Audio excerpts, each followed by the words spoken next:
The roar of the crowd was deafening as Kale stepped into the Destiny Arena. Bright lights blazed down from above, illuminating the massive circular platform where countless warriors had met their fate. The audience, a writhing mass of beings from across the galaxy, stomped, cheered, and howled in anticipation. Some were humanoid, others decidedly not, but all shared the same bloodthirsty enthusiasm.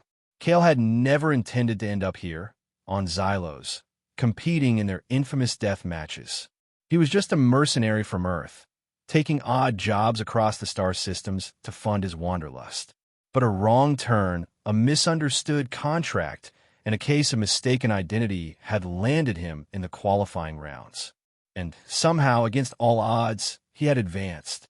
Now he stood facing the most feared warrior in the quadrant. Lyra, the undefeated champion of the Destiny Arena, stepped onto the opposite side of the platform. The crowd's roar intensified. She was tall, lithe, with skin that shimmered with a faint blue luminescence under the arena lights. Her silver hair was pulled back in a tight braid that fell to her waist. The armor she wore was minimal but strategic, protecting vital areas while allowing for maximum mobility.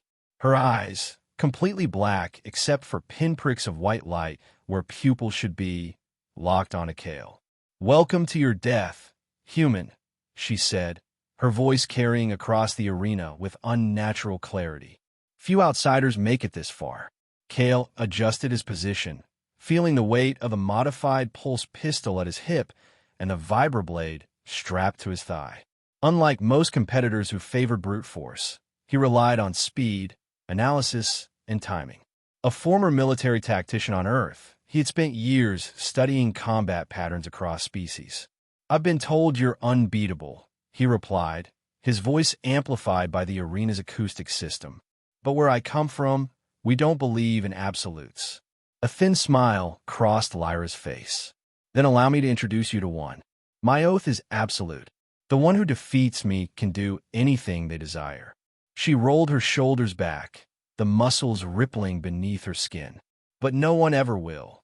From a balcony high above, Kale could make out several figures watching with particular interest. The Syndicate, the shadowy organization that controlled the Destiny Arena and, by extension, much of Xylos. They wore elaborate masks and shimmering robes that concealed their true forms. Even from this distance, Kale could feel their attention fixed on him. A gong sounded, signaling the start of the match. Lyra moved with blinding speed, crossing half the arena before Kale could even draw his weapon. Her first strike nearly took his head off, a blur of motion that he barely dodged by pure instinct. Her second strike caught him in the ribs, sending him skidding across the platform. Pain blossomed in his side, but Kale forced himself to focus. He had studied recordings of Lyra's previous matches. She always opened with the same combination, lightning fast and devastating. But after that initial burst, there was a pattern, a rhythm to her movements that few lived long enough to recognize. Rolling away from her next attack, Kale fired 3 rapid shots from his pulse pistol. Lyra deflected 2 with her forearm guards, but the third caught her shoulder, causing her to falter momentarily. The crowd gasped. "First blood," Kale said, regaining his footing. Not so absolute after all. Something flashed in Lyra's eyes, surprise, perhaps even respect. "A lucky shot," she replied, circling him now with predatory grace. "It will be your last." What followed was the most intense combat of Kale's life. Lyra was everything the legends claimed and more. Faster than humanly possible, stronger than her frame suggested, and skilled in combat forms Kale had never encountered. Each of her strikes felt like it carried the force of a small explosion. But Kale had one advantage: observation. As the fight continued, he began to notice something. Whenever Lyra used her most powerful moves, the metallic collar around her neck would pulse with a faint light. And in that fraction of a second, her movements became slightly predictable. It was a weakness no one had lived long enough to exploit. After taking another punishing blow that left him tasting blood, Kale feigned disorientation. Lyra moved in for what should have been the killing strike, her signature move that had ended dozens of fighters before him.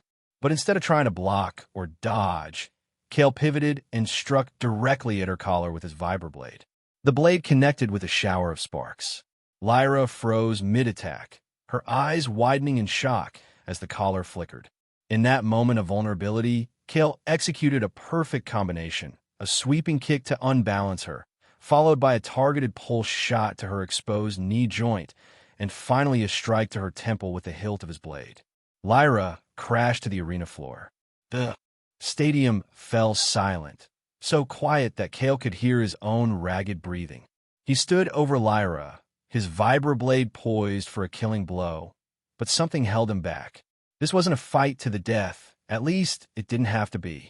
The silence broke as a single voice called out from the audience, then another, until the entire arena echoed with chants of finish.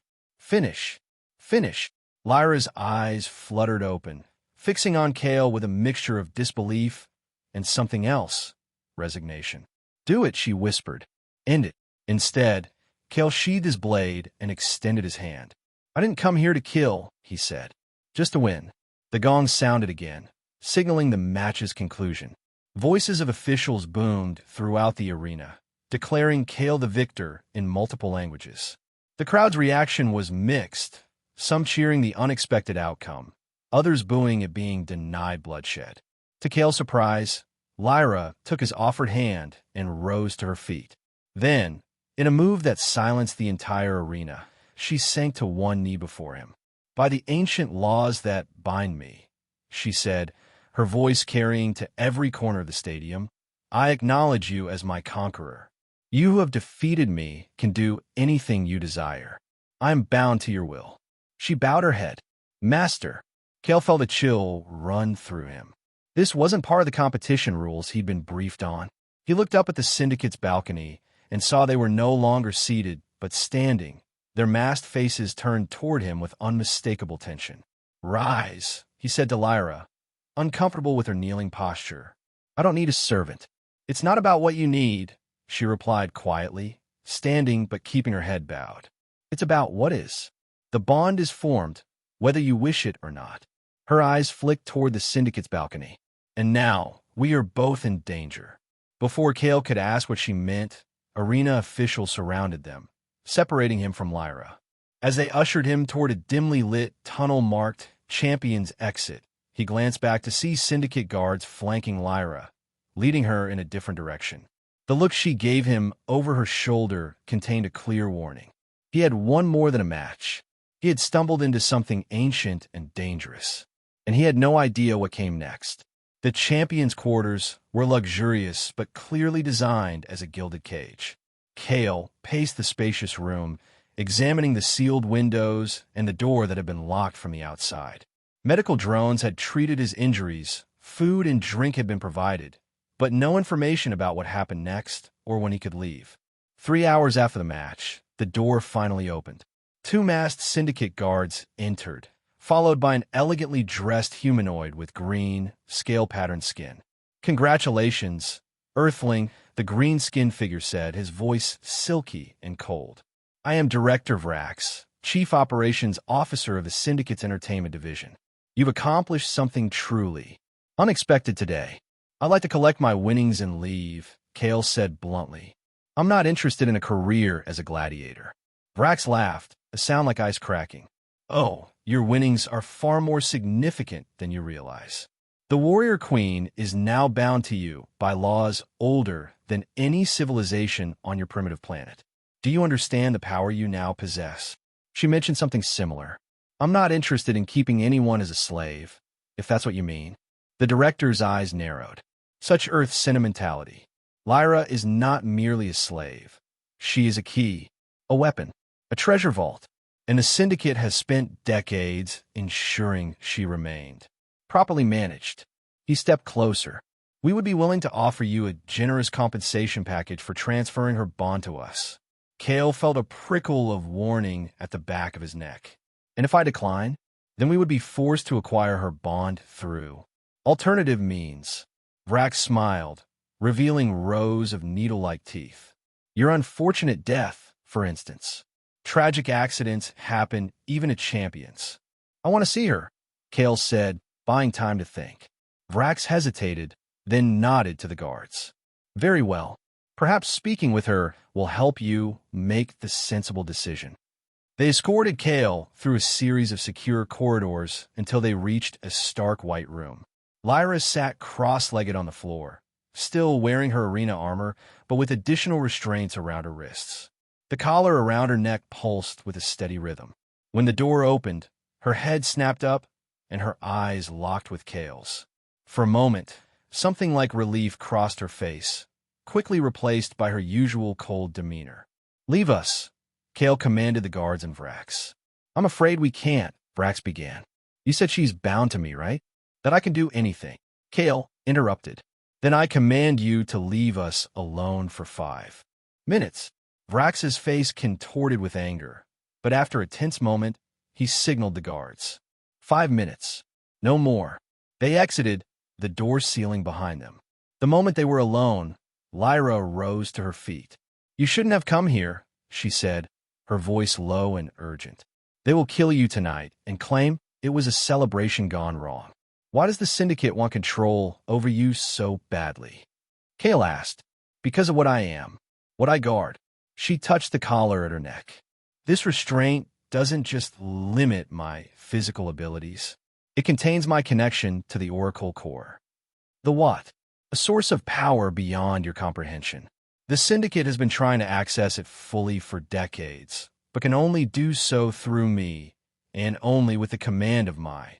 She paused, her jaw tightening. My master. And that's me now. Kale ran a hand through his hair. Look, I didn't ask for this. I don't want to control anyone. What you want is irrelevant, Lyra said sharply. What matters is what you choose to do with the bond now that it exists. The Syndicate will offer you riches to transfer the bond to them. If you accept, they will use the Oracle core to dominate not just this system, but dozens more. If you refuse, they will kill you and hope the bond passes to whoever defeats your corpse. Charming options. Kale moved closer, lowering his voice further. Is there a third choice? Can we escape? Something flickered in Lyra's eyes. Surprise, perhaps even hope. We? You would take me with you. I'm not leaving anyone to be a slave, especially not to those creeps. Lyra studied him for a long moment. Escape is possible, but it would require you to use the bond, to give me commands that would unleash abilities they've kept suppressed. Would that hurt you? The question seemed to catch her off guard. Not physically, she finally answered, but it would deepen the bond, make it more significant. The door slid open before Kale could respond. Vrax entered, flanked by 4 guards. Time's up, he announced. Have you made your decision, champion? Kale looked at Lyra, then back to Vrax. I need more time to consider. Unfortunately, Vrax said, his smile not reaching his eyes, the offer expires now. Guards, escort our champion to his farewell party. The guards moved toward Kale, their posture making it clear this wasn't a real party he was being invited to. In that split second, Kale made his decision. Lyra, he said firmly, I command you to protect me and help us escape from the Syndicate's control. Now, the effect was immediate and stunning. The collar around Lyra's neck flared with blinding light, and she moved with impossible speed. Before the guards could react, she had disarmed 2 of them and positioned herself between Kale and danger. As you command, master, she said, and there was a new power in her voice. What followed was a blur of violence and motion. Lyra fought with abilities far beyond what she'd shown in the arena, manipulating energy itself to disable opponents and clear their path. Kale contributed where he could, using his tactical experience to guide their escape route through the facility. They fought their way to a secondary hangar bay where smaller vessels were kept. Alarms blared throughout the complex, and the sound of boots echoed down corridors as reinforcements rushed to intercept them. That one, Kale pointed to a sleek, mid-sized ship that looked fast. Can you fly it? Of course, Lyra replied, already moving toward the vessel. She placed her hand on the access panel, and to Kale's surprise, the ship immediately recognized her authorization. Legacy privileges, she explained as they boarded. Some systems still recognize the guardians of the Oracle core, despite the Syndicate's attempts to override them. The ship came to life under her touch. As Syndicate forces burst into the hangar, weapons firing, Lyra navigated the vessel out through the bay doors and into the night sky of Xylos. Within moments, they had broken atmosphere and were accelerating toward the stars. Only when the planet had shrunk to a distant point of light did Kale allow himself to relax slightly. "Will they follow us?" "Without question," Lyra said, setting a complex course through the ship's navigation system. "The Syndicate has resources across this sector, but this ship has capabilities they don't know about." She glanced at him. "You should rest. You're injured from the arena, and the escape didn't help." Kale realized she was right. Adrenaline had masked the pain, but now his body was reminding him of every hit he'd taken. "What about you? You fought harder than I did." Something almost like amusement crossed her face. "I healed quickly. Another gift of being bound to the Oracle core." She nodded toward the rear of the ship. "There are quarters back there. Sleep. I'll wake you if there's danger." Kale hesitated. "Can I trust you not to kill me in my sleep or turn the ship around?" Lyra's expression hardened. "You are my master now. I literally cannot betray you, even if I wanted to." Her voice took on a bitter edge. "The bond ensures that. I didn't ask for that kind of control over you." "No one ever does," she replied. "They simply use it once they have it." As Kale made his way to the small sleeping quarters, he couldn't shake the weight of her words. He had freed them from immediate danger, but the complications of their situation were only beginning to unfold. And somewhere out there, the Syndicate was already hunting them.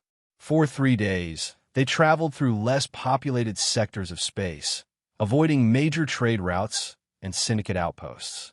The ship, which Lyra called the Whisper, proved to be remarkably advanced, with stealth capabilities and a propulsion system that seemed to bend conventional physics.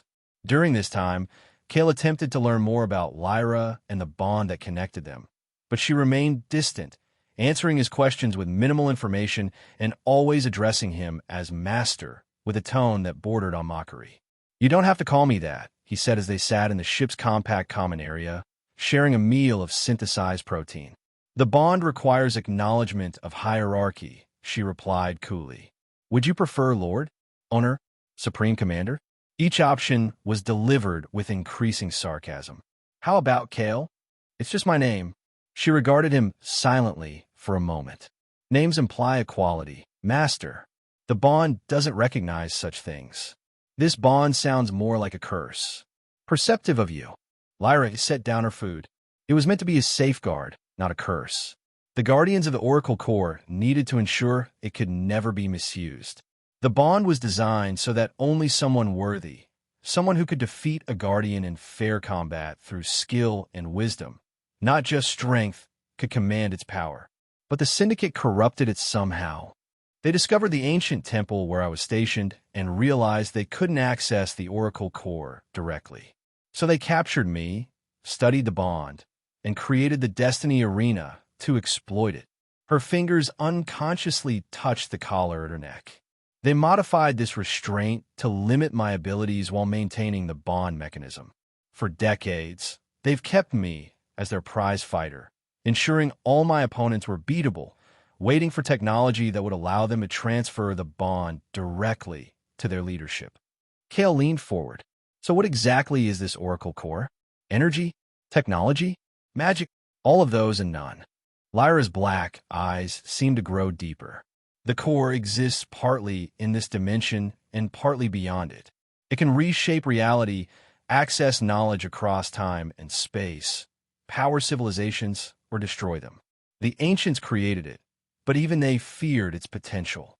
That's why they created guardians like me, bound by unbreakable oaths, to ensure it would only be used by those proven worthy through combat, those with both the skill to win and the wisdom to use power correctly. And they thought trial by combat was the best way to determine worthiness?" Kale asked skeptically. For the first time, a genuine smile ghosted across Lyra's lips. "The combat is merely symbolic, a test of character revealed through conflict. It's not just about winning, it's how one wins."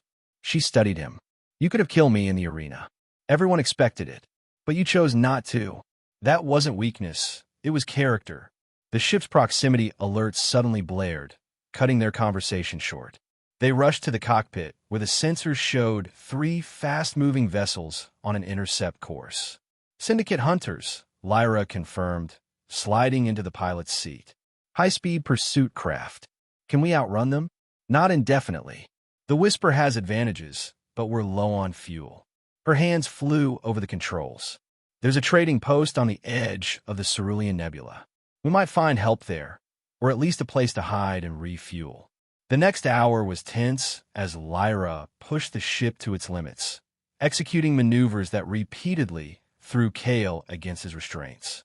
They managed to lose 2 of the pursuit craft in the nebula's dense gas clouds, but the third stayed doggedly on their trail.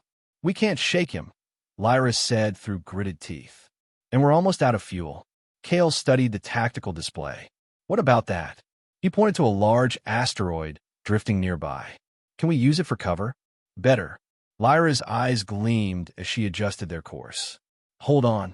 She piloted the Whisper into a narrow crevice in the asteroid's surface, cutting power to all non-essential systems.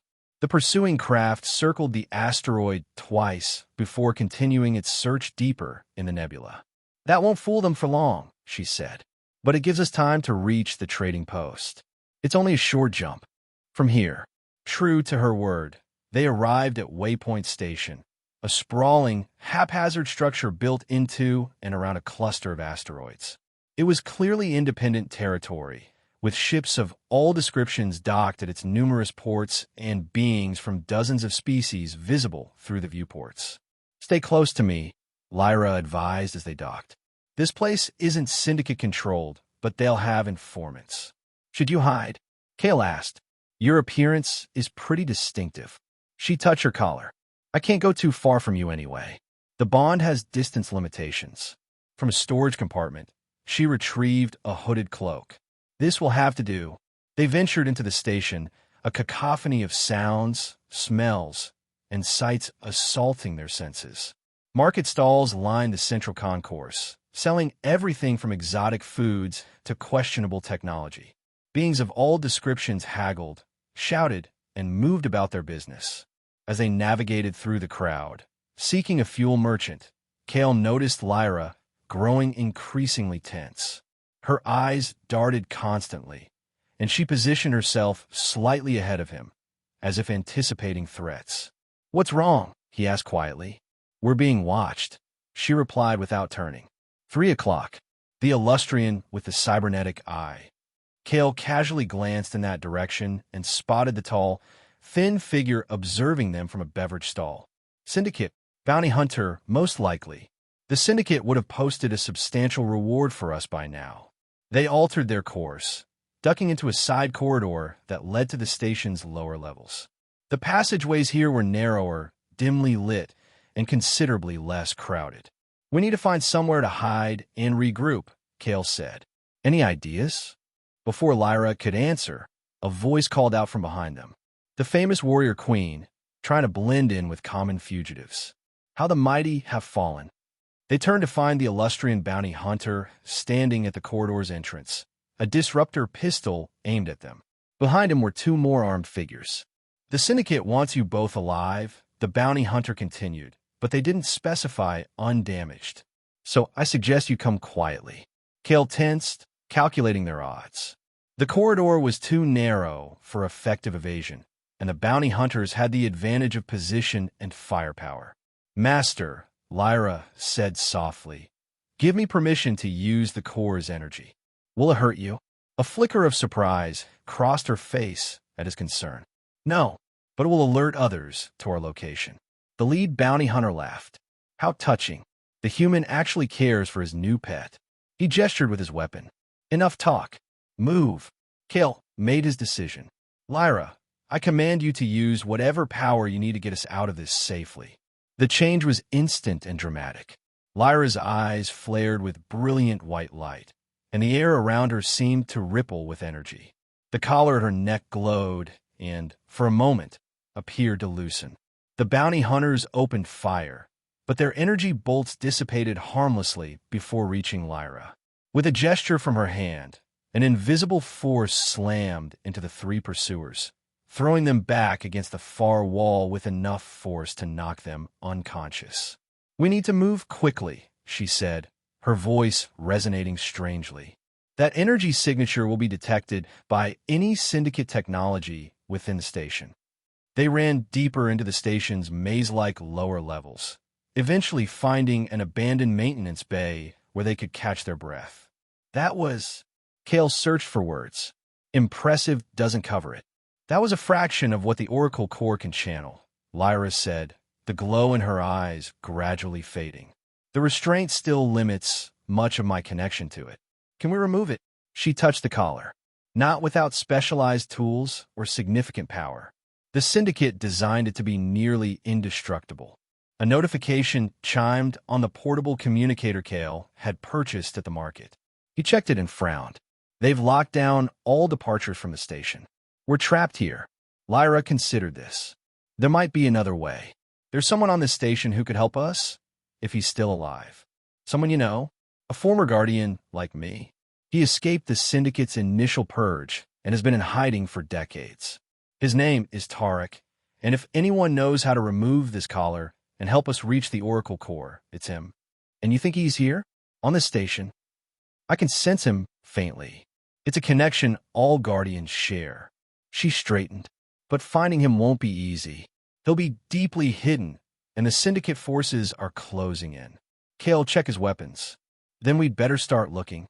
They spent hours navigating the station's underbelly, avoiding Syndicate search parties and following Lyra's mysterious sense of her.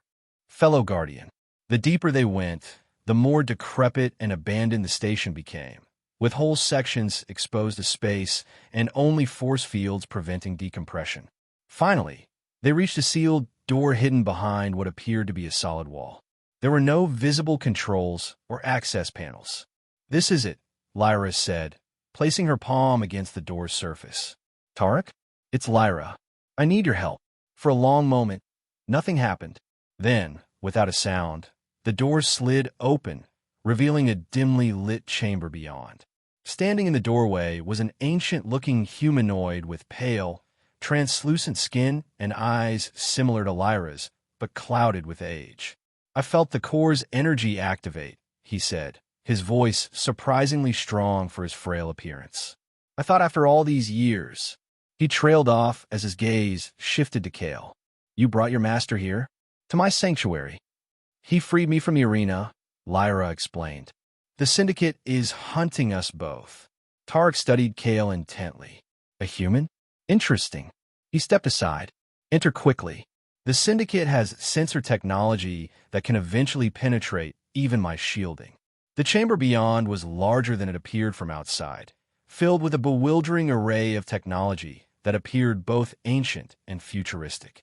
Holographic displays showed various sections of the station, while other screens displayed data in a script Kale couldn't recognize. "You been watching us?" Kale asked, noting their own images on one of the recordings.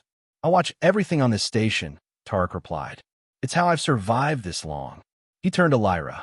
"Show me the restraint." As Tarek examined the collar, his expression grew increasingly troubled. "This is worse than I feared. They've integrated vault technology directly into the bonding mechanism.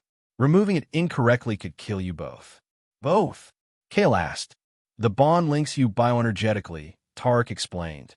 "Your life forces are intertwined now. If one dies, the other is significantly weakened, though the Master typically fares better than the Guardian in such cases." "Is there any way to break the bond completely?" Kale asked. "To free her." Tarek's eyes narrowed. "You wish to release her from service?" "Truly, of course. I never wanted a slave." The old Guardian exchanged a look with Lyra. "Remarkable," he murmured. "In all my centuries, I've never heard of a master seeking to break the bond willingly." He turned back to his equipment. "There is one way, but it requires accessing the Oracle core directly. Only there, at the source of the bond's power, can it be reconfigured or broken." "Then that's where we need to go," Kale said. "Where is it?"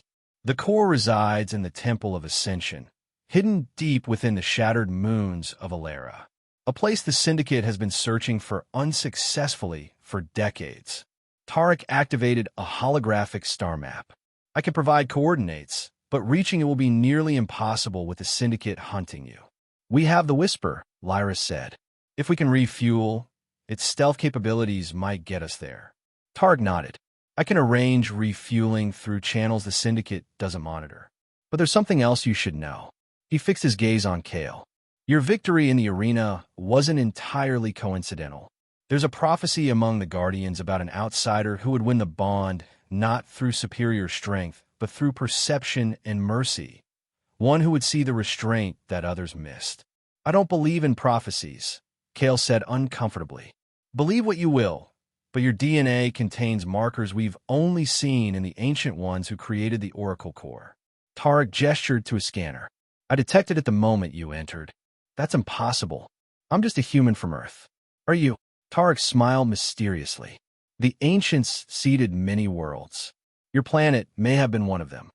Before Kale could process this revelation, alarms blared throughout the chamber. Tarek rushed to his monitors. Syndicate forces have entered this section, he reported grimly. They're using core detection technology. They must have tracked the energy Lyra used against the bounty hunters. We need to leave, Kale said, drawing his weapon. Can you get us back to our ship? Tarek moved to a hidden panel and retrieved a small, crystalline device. Take this. It will help mask Lyra's energy signature and guide you to the temple. He handed it to Kale. There's a maintenance shaft behind that panel that leads directly to the docking bays. I'll create a diversion to draw them away. Come with us, Lyra urged. We could use your knowledge. The old guardian shook his head. My journey is nearly done. But you both have a greater purpose. He looked at Kale.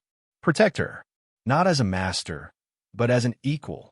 That is the true meaning of the bond. Reluctantly, they left Tarek behind, escaping through the narrow maintenance shaft as the sound of weapons fire echoed from his chamber. The path was treacherous, with damaged sections and emergency force fields the only barrier against the vacuum of space in some areas. They reached the docking bay to find it crawling with Syndicate forces. Their ship, however, appeared untouched. They're waiting for us to make a move, Kale whispered as they observed from ventilation duct. Any ideas? Lyra's eyes gleamed. The docking bay control systems. If I can access them, I could trigger an emergency protocol, depressurize the bay temporarily. They'd be forced to evacuate, but our ship's shields could protect us long enough to board. That sounds extremely dangerous. It is. She looked at him. I need your command to take such a risk. Kale hesitated, not liking the pattern of her needing his permission for everything. From now on, consider yourself authorized to use whatever abilities you need to keep us both safe. You don't need to ask me each time. Something shifted in Lyra's expression, surprise, followed by a cautious hint of respect. Thank you, Kale. It was the first time she had used his name instead of master, and the change didn't go unnoticed by either of them. They moved carefully to a maintenance panel where Lyra could access the base systems. As she worked, Kale kept watch, noting the increasing number of Syndicate soldiers entering the area. Almost there, Lyra whispered. When I trigger the sequence, we'll have 15 seconds to reach the ship before the bay depressurizes. The emergency force field will engage after 30 seconds. So if we don't make it to the ship in time, we'll be pulled into space with the Syndicate forces. She finished her work on the panel. Ready? Kale nodded. Lyra activated the sequence. Immediately, warning klaxons sounded throughout the bay. Syndicate soldiers looked up in confusion as emergency lights flashed and a computerized voice announced imminent depressurization. Now, Lyra hissed, and they burst from their hiding place, sprinting toward the Whisper. Shouts of discovery followed them, along with weapons fire that Kale could feel sizzling past his head. Lyra used her abilities to deflect the most dangerous shots, but he could see the strain it was putting on her. They reached the ship just as the massive bay doors began to open to the void. The pressure change hit like a physical blow, the air rushing toward the opening with hurricane force. Syndicate soldiers scrambled for safety, some being dragged toward the doors. Lyra slammed her palm on the Whisper's access panel. The hatch opened, and they tumbled inside, sealing it behind them just as the last of the atmosphere vanished from the bay. "Get us out of here," Cale shouted, strapping himself into the co-pilot's seat. Lyra's hands danced over the controls, and the Whisper detached from its moorings. With the bay now open to space, there was nothing to prevent their escape. The ship shot forward into the emptiness of space, leaving the station and the Syndicate forces behind. Setting course for the shattered moons of Alera, Lyra announced, her fingers flying across the navigation console. "The crystal Tara gave us should help mask our energy signature from Syndicate scanners." Cale inserted the crystalline device into a port on the control panel. It pulsed with a soft blue light before seemingly integrating with the ship's systems. "Did Targ make it out?" he asked. Lyra's expression darkened. "I can no longer sense his presence. He sacrificed himself to give us this chance." They flew in silence for several minutes, the weight of Targ's sacrifice hanging between them. Finally, Cale spoke. "What did he mean about my DNA containing markers from these ancients?" Lyra glanced at him. "The creators of the Oracle Core were not from any known species in this galaxy. They arrived from somewhere else, built wonders beyond our comprehension, and then mysteriously vanished. All they left behind were their creations and guardians like me, genetically engineered to protect their legacy. And he thinks I'm somehow related to them? That's impossible. Is it?" Lyra engaged the autopilot and turned to face him fully. "The ancients were known to seed promising worlds with their genetic material. Earth might have been one such experiment. It would explain how you were able to perceive the weakness in my restraint when no one else could for decades." Cale shook his head, struggling to accept such a radical idea. "Even if that were true, what does it mean for us now? It means you may have a deeper connection to the Oracle Core than either of us realized." She touched her collar. "It might be why the bond formed so strongly between us." The ship's sensors suddenly blared an alert. On the tactical display, 3 Syndicate cruisers appeared, moving on an intercept course. "They're faster than I expected," Lyra muttered, returning to the controls. "Hold on." The Whisper accelerated, pushing them back into their seats as Lyra executed a series of evasive maneuvers. The pursuing ships matched their course, gradually closing the distance. "Can we outrun them?" Cale asked. "Not conventionally." Lyra's eyes narrowed as she studied the star chart. "But there might be another way." She adjusted their heading toward a dense asteroid field that sparkled strangely on the view screen. The Veiled Passage, a gravitational anomaly that larger ships avoid. The Whisper might be able to navigate it. As they approached the field, Cale could see why larger vessels would steer clear. The asteroids didn't move in predictable patterns. They seemed to shift and phase, sometimes appearing in one location and then instantly in another. "Quantum unstable matter," Lyra explained, noticing his confusion. "The laws of physics don't apply consistently here." The Whisper plunged into the field, weaving through the unpredictable patterns of asteroids. Behind them, the Syndicate cruisers hesitated at the edge before 2 of them cautiously followed. The third remained outside, presumably to intercept them if they emerged. What followed was the most harrowing flight of Cale's life. Asteroids appeared directly in their path with no warning, forcing Lyra to make split-second adjustments. Several times, they came within meters of collision. "The crystal," Lyra said suddenly. "It's guiding us through. The ancients must have created this passage as a defense mechanism." Indeed, the crystalline device was pulsing more rapidly now, and Cale noticed that when it flashed, Lyra would adjust their course, moments before an asteroid would materialize in their previous path. Behind them, one of the Syndicate cruisers wasn't so fortunate. A massive asteroid phased into existence directly in its path, giving the pilot no time to react. The resulting collision sent fragments spinning in all directions. The second cruiser, seeing its companion's fate, broke off pursuit and retreated toward the safety of normal space. "We're almost through," Lyra announced as the density of asteroids began to decrease. The shattered moons should be just beyond the passage. As they emerged from the anomaly, a breathtaking sight greeted them. 7 moons, each broken into precisely equal halves, orbited a gas giant in perfect synchronization. The broken faces of the moons were not jagged as one might expect, but smooth as if cut by some unimaginable force. The temple lies at the heart of the formation, Lyra said, guiding the ship toward the center of the orbiting moon fragments. When the moons align precisely, a path will open. How often does that happen? Once every 60 standard days. According to the ship's chronometer, she checked the display. We have less than 6 hours before the next alignment. And if we miss it, then we wait, and the syndicate will surely find us before the next opportunity. They approached the center of the formation, where the space between the moon fragments seemed to shimmer slightly, like heat rising from a desert floor.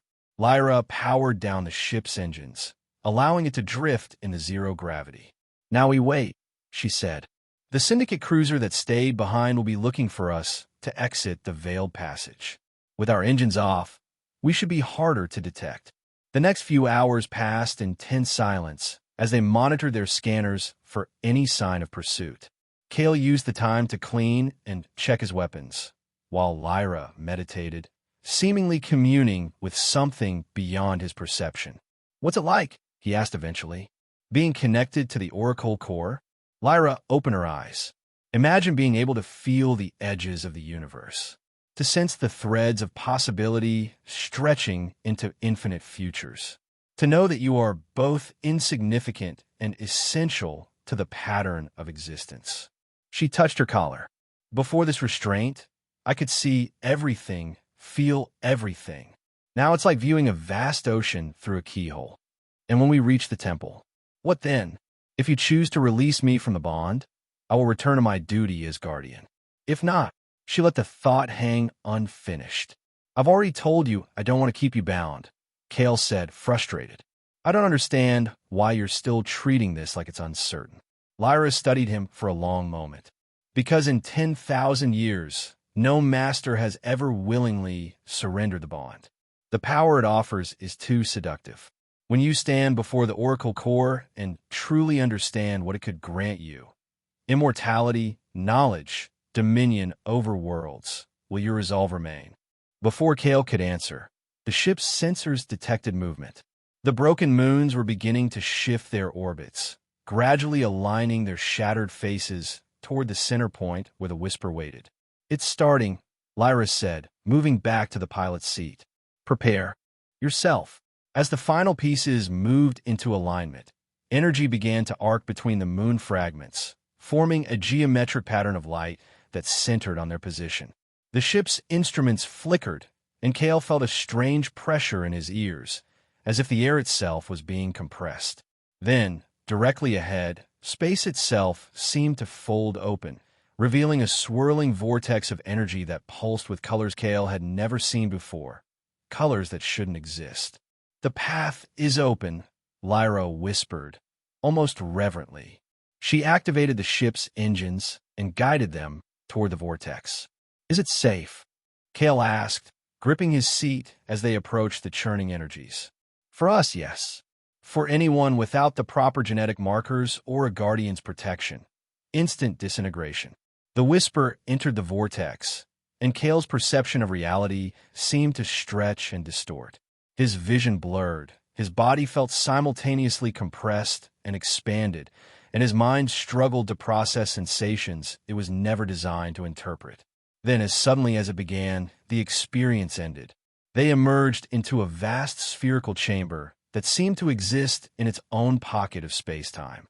At the center floated a pulsating orb of energy, shifting, flowing, never still, from which threads of light extended in all directions, disappearing into the infinite distance. "The Oracle core," Lyra said, her voice hushed with reverence. She guided the ship to a docking platform that extended from the chamber's inner surface. As they disembarked, Kale noticed that gravity here was lighter than standard, and the air carried a strange, electric quality that made the hairs on his arms stand on end. The platform connected to a walkway that led directly to the core. As they approached, Kale could feel something resonating within him. A humming, a recognition that made no logical sense but felt undeniably real. "It knows you," Lyra said, observing his reaction. "It recognizes the ancient markers in your DNA." When they stood before the core, its light pulsing and flowing around them like a living thing, Lyra knelt. From this close, Kale could see that the restraint collar around her neck was vibrating, struggling against the core's proximity. "What now?" he asked. "You must place your hands on the core and state your intention," Lyra explained. "As my master, only you can reconfigure the bond." Kale hesitated. "And if I wanted to use its power instead? To control worlds, like you said?" Something like disappointment flickered across Lyra's face. "Then you would state that intention instead, and the core would grant it, through me. I would become the conduit for whatever power you wish to wield." Kale stepped forward, reaching out toward the swirling energies of the core. As his fingers approached, tendrils of light reached out to meet them, sending jolts of sensation up his arms. It felt like touching the essence of reality itself. He began, and in that moment, a flash of images overwhelmed him. Visions of worlds bending to his will, of knowledge beyond mortal comprehension, of life extended millennia beyond its natural span. The temptation was staggering. He looked down at Lyra, still kneeling, her eyes fixed on him with an expression he couldn't read. Resignation, perhaps. Hope, possibly. She had been right. No one had ever willingly given up this power. It would be so easy to keep it, to use it. "I choose to release Lyra from her bond," he declared firmly, the words echoing with strange power in the chamber. "I renounce any claim to mastery over her or the Oracle core." The effect was immediate and dramatic. The core pulsed with blinding intensity, and the collar around Lyra's neck shattered into fragments that dissolved into light. She gasped, her back arching as the full connection to the core was restored. Kale stepped back, shielding his eyes as Lyra rose to her feet, her form now suffused with the same shifting energy as the core. When she spoke, her voice resonated with new depth and power. 10,000 years, she said, wonder in her tone. 10,000 years of service, and you are the first to choose freedom over power. She extended her hand toward him. "Why?" "Because no one should own another person," Kale replied simply. "Not even if some ancient law says they can." A tremor ran through the chamber, and the core's pulsing grew more erratic. "The Syndicate," Lyra said, her enhanced senses detecting what ship sensors could not. "They've found the alignment. They're attempting to force entry into the pathway. Can they make it through? Not intact, but they're willing to sacrifice ships and crews to reach us." Her expression hardened. "They must be stopped. The core cannot fall into their hands." She turned toward the Oracle core, her body beginning to merge with its energies. "I can close the pathway permanently, seal this place against any further intrusion. But the cost? What cost?" Kale asked, alarmed. By her tone, "I would become fully one with the core, existing across all realities simultaneously. I would no longer be as I am now." She looked back at him, and for the first time, he saw genuine emotion in her eyes. Regret, longing, things left unspoken. Another tremor, stronger this time, shook the chamber. The Syndicate forces were getting closer. "There has to be another way," Kale insisted. "What about Tarek's crystal? Could it help?" Lyra's eyes widened. "The crystal? Yes. It contains a fragment of the core's essence." She held out her hand. Quickly, Kale retrieved the crystal from his pocket and placed it in her palm. It pulsed in response to her touch, its light synchronizing with the core and with the energy now flowing through Lyra herself. "This could create a third option," she said, her voice taking on the resonance of the core. "Neither bondage nor dissolution, but partnership, freely chosen." She held the crystal between them. "Place your hand on it with mine, if you're willing." Kale hesitated only briefly before covering her hand and the crystal with his own. The connection was instantaneous, a flood of sensation, knowledge, and awareness that threatened to overwhelm his consciousness. He saw Lyra's true nature, her millennia of existence, her loneliness as a guardian. And she saw him, his doubts, his wanderlust, his fundamental belief in freedom and dignity for all beings. The crystal pulsed once more, then shattered between their palms, its essence absorbed into both of them. Kale felt something new form, not a bond of servitude, but a connection of equals, a sharing of power and purpose. The chamber stabilized, the tremors ceasing as the pathway to the outside universe sealed itself without Lyra's sacrifice. The core continued to pulse, but now it responded to both of them, recognizing their joint guardianship. "What did you do?" Kale asked, feeling the new awareness settling within him. "I shared the guardianship," Lyra replied, her form solidifying again, though still limbed with the core's energy. "We are both connected to the core now, but neither is master to the other. The ancient protocols have been updated." A smile touched her lips. "It seems the ancients never considered that option. So what happens now? We just stay here forever, guarding this place?" "No. The core can create new pathways to any place, anytime. We can travel the universe, ensuring the core's power is neither misused nor forgotten." She tilted her head, studying him with new eyes. "Unless you prefer to return to your previous life, I can send you back to Earth if that's what you want." Kale considered the offer. Return to Earth, to taking odd jobs as a mercenary, to a life that suddenly seemed small and confined compared to what he'd experienced. Then he looked at Lyra, no longer his reluctant servant, but a potential partner in something vastly more significant. "I think my previous life just got a lot more interesting," he said. "Where do we go first?" The core pulsed in response to their shared intention, opening a new pathway that shimmered with possibility. "Anywhere," Lyra replied, and for the first time since he'd met her, she smiled fully, open, genuine, free. "Everywhere." She extended her hand, not in servitude, but in invitation. Kale took it, feeling the connection between them strengthen, not a bond of mastery, but something far more powerful. Together, they stepped into the light, leaving behind the old paradigms of master and servant. Ahead lay the infinite cosmos, waiting to be explored by two guardians who had rewritten the very laws that defined them.